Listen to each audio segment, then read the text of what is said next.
నా రాజకీయ జీవితంలో చాలా మందిని చూశారు, కానీ కన్నార్పకుండా అబద్ధాలు చెప్పడంలో దిట్ట గొడ్డలి పార్టీ నాయకుడు. అవునా కాదా తమ్ముళ్ళని అడుగుతున్నా.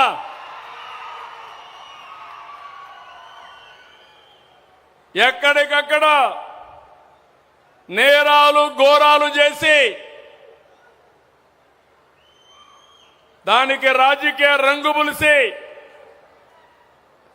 లబ్ధి పొందాలని ఆలోచిస్తున్నారు. నిన్న చూశారు విజయవాడలో ఒక సంఘటన జరిగింది. అక్కడుండే సిఐ కాపుని, బాధితుడు కాపుని, దానికి కూడా రాజకీయ రంగు పులిమి కులాన్ని అంటగట్టి పవన్ కళ్యాణ్ పైన ఇష్టానుసారంగా నోరు బారేసుకునే పరిస్థితికి వచ్చారు. అదే నేను చెప్పాను, ఖబర్దార్ జాగ్రత్తగా ఉండండి. అనవసరంగా నోరు బారేసుకుంటే నోర్లు మూయించే శక్తి ఎన్డీఏకుందని చాలా స్పష్టంగా హెచ్చరించాను. అవునా కాదా తమ్ముళ్ళు? మొన్నే మీరు చూశారు, 5 ఏళ్లు ఒక్క టీచర్ పోస్టు భర్తీ చేయలేదు. చేశారా ఒక్క టీచర్ పోస్టు? జాబ్ క్యాలెండర్ అన్నారు, ఇచ్చారా జాబ్ క్యాలెండరు? మెగా డిఎస్సి నేను మొదటి సంతకం పెట్టాను. ₹1 అవినీతి లేకుండా 16,000 మందికి ఉద్యోగాలు ఇచ్చిన ఘనత ఎన్డీఏ ప్రభుత్వానిది. పిల్లలు ఆనందపడ్డారు, చాలా తృప్తిగా ఉన్నారు, బాగా చదువుకున్నారు, కష్టానికి ఫలితం వచ్చిందని ఆనందపడే పరిస్థితికి వచ్చారు. కానీ సంవత్సరం తర్వాత గొడ్డలి పార్టీ కుట్ర చేశారు. పేపర్ లీక్ అయిందన్నారు. వాళ్ళు చెప్పినన్నిటికీ సవాల్ ఇచ్చినాం, సమాధానం చెప్పాం. మీకేదైనా డౌట్ ఉంటే మీరు రమ్మని కోరాం. కడాన హెచ్ఆర్డీ మినిస్టర్ లోకేష్ గారు, గొడ్డలి పార్టీ అధినేత, రా నేను కూడా వస్తా, రికార్డులు తీసుకొస్తా, తాడో పేడో తేల్చుకుందామని సవాలు విసిరారు. ఈ పార్టీ మీకు తెలుసు, ఫేక్ పార్టీ, అది గొడ్డలి పార్టీ. కానీ దానికి రారు, మళ్ళీ మాట్లాడుతూనే ఉంటారు. దాన్నే మన పెద్దోళ్ళు అన్నారు వితండవాదం అని. వితండవాదానికి ఆన్సర్ ఉండదు. వాస్తవాన్ని నిరూపించడానికి సిద్ధంగా ఉన్నామని చెప్పాం. ఇప్పుడే మీరందరూ గుర్తుపెట్టుకోవాలి, ఆ రోజు మీరు చూస్తే ఓపీఎస్ సిపిఎస్ అని ఉద్యోగస్తులందరినీ పర్మనెంట్ చేయడానికి అడిగారు. అడిగితే ఆనాటి ముఖ్యమంత్రి గొడ్డల పార్టీ నేత చెప్పింది, అది ఎంత పని, 1 వారంలో చేస్తా అన్నాడు. ఎన్ని వారాలైన తమ్ముళ్ళు అని అడుగుతున్నా. నేనే 2003లో నేనే సమైక్య ఆంధ్రప్రదేశ్లో ఉద్యోగాలు ఇచ్చాను. ఆ రోజు డిఎస్ఏ పెట్టి ఉద్యోగాలు ఇస్తే దగ్గర 10,750 మంది పాత స్కీమ్లో సెలెక్ట్ అయ్యారు. టెక్నికల్ గా వాళ్ళకి తప్పుబడింది. సుప్రీంకోర్టు కూడా చెప్పింది, హామీ ఇచ్చిన పెద్ద మనిషి పట్టించుకోలేదు. నేను హామీ ఇవ్వలేదు, ఇవ్వకపోయినా 10,750 మంది డిఎస్సి అభ్యర్థులకి ఓపీఎస్ నుంచి సిపిఎస్ కి తీసుకొచ్చిన, సిపిఎస్ నుంచి ఓపీఎస్ తీసుకొచ్చిన ఘనత ఈ తెలుగుదేశం ఎన్డీఏ ప్రభుత్వాన్ని. నిన్నే 11,000 మంది జీవితాల్లో వెలుగునిచ్చాం. వాళ్ళకు రిటైర్మెంట్ అయితే ఒక్కొక్కరికి 2-3 కోట్ల రూపాయలు అదనంగా ఆదాయం వచ్చే పరిస్థితి వస్తుంది. ప్రభుత్వానికి 30,000 కోట్లు అవుతుంది. పర్వాలేదు, వాళ్ళది న్యాయం పైన ఉండాలనే ఉద్దేశంతో సమస్య పరిష్కారం చేశామని మీ అందరికీ హామీ ఇస్తున్నా. ఇలాంటి ఒకటి రెండు కాదు, ఎన్నో సమస్యల్ని పరిష్కారం చేస్తున్నాం.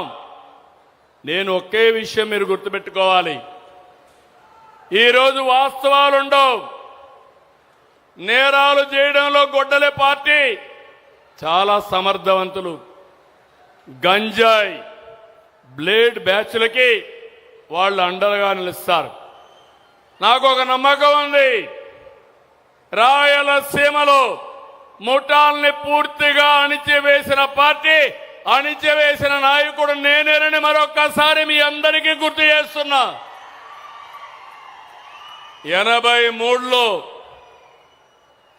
మహాబలేశ్వర గుప్తా ఇక్కడ ఫ్యాక్షన్ రాజకీయాలకు బలైపోయాడు.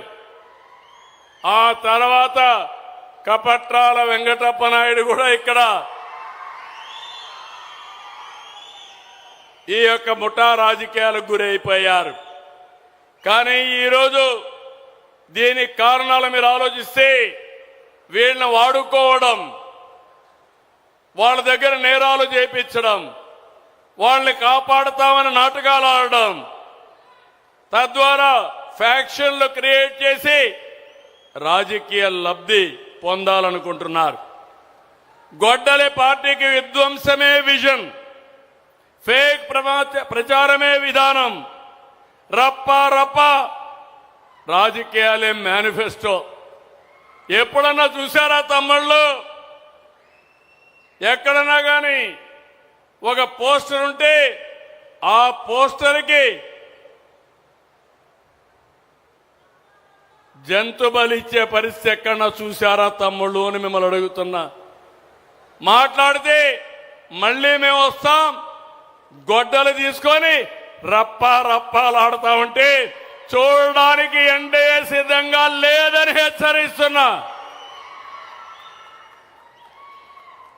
నాటి బాబాయి మర్డర్, మొన్నటి పాస్టర్ రోడ్డు మీద ప్రమాదం, నిన్నటి సింగయ్య కారు కింద తొక్కించుకొని పోవడం అన్ని కుట్రలే. తిరిగి ఎదుటి వాళ్ళపైన వేయడం, బాబాయిని అతి దారుణంగా చంపి ఆ నేరాన్ని నా మీద ఒక ముఖ్యమంత్రి మీద పెట్టాడంటే, ఒకరోజు టైంలోనే ఆ గొడ్డలి కత్తి నా చేతిలో పెట్టి నారాసుర రక్త చరిత్రని పెట్టగలిగాడంటే ఎంత ప్రమాదకరో ఒకసారి మీరు ఆలోచించుకోండి. అందుకే మిమ్మల్ని అందరిని అడుగుతున్నా, గొడ్డలి పార్టీకి భవిష్యత్తు లేదు. గొడ్డలి పార్టీ ఏం చేసిందో చెప్పగలదా అని మిమ్మల్ని అడుగుతున్నా. సీమలో ప్రాజెక్టులు పూర్తి చేసింది మేము, ఫ్యాక్షన్ అంతం చేసింది మేము, డ్రిప్తో 90% సబ్సిడీ ఇచ్చి హార్టికల్చర్ పూర్తి చేసింది మనం, పరిశ్రమలు తెచ్చింది మనం. ఈరోజు రాయలసీమలో నేషనల్ హైవే చూశారు. ఇప్పుడే ఎంపీ గారు ఎప్పుడు అడుగుతా ఉంటారు, కర్నూలు నుంచి బళ్ళారి వరకు నేషనల్ హైవే కావాలని ఎప్పుడు కోరుతున్నారు. తప్పకుండా సాధిస్తాం. రోడ్ల మీద ఎక్కడ కూడా గుంతలు లేకుండా 5 ఏళ్లు గుంతలమయమైనటువంటి రోడ్లని, నరకప్రాయమైన రోడ్లని ఈరోజు గుంతలు లేని రోడ్లుగా తయారు చేస్తున్నాం. రైల్ కనెక్టివిటీ తీసుకొస్తాం. తొందరలోనే బుల్లెట్ ట్రైన్స్ వస్తాయి, హై స్పీడ్ ట్రైన్. హైదరాబాద్ లో బయలుదేరితే కర్నూలు, అనంతపూర్, బెంగళూరుకి వెళ్తుంది. బెంగళూరులో బయలుదేరే ట్రైన్ మీరు చూస్తే చిత్తూరు ద్వారా మెడ్రాస్కి వెళ్తుంది. హైదరాబాద్ నుంచి నేరుగా అమరావతి, తిరుపతికి వస్తుంది.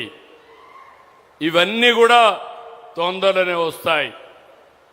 రాయలసీమలో ఎక్కువ ఎయిర్పోర్ట్లు ఉన్నాయి, తిరుపతి, కడప, అదే సమయంలో పుట్టపర్తి, ఓర్వకల్, ఈ ఎయిర్పోర్ట్ రాయలసీమలో ఉన్నాయి.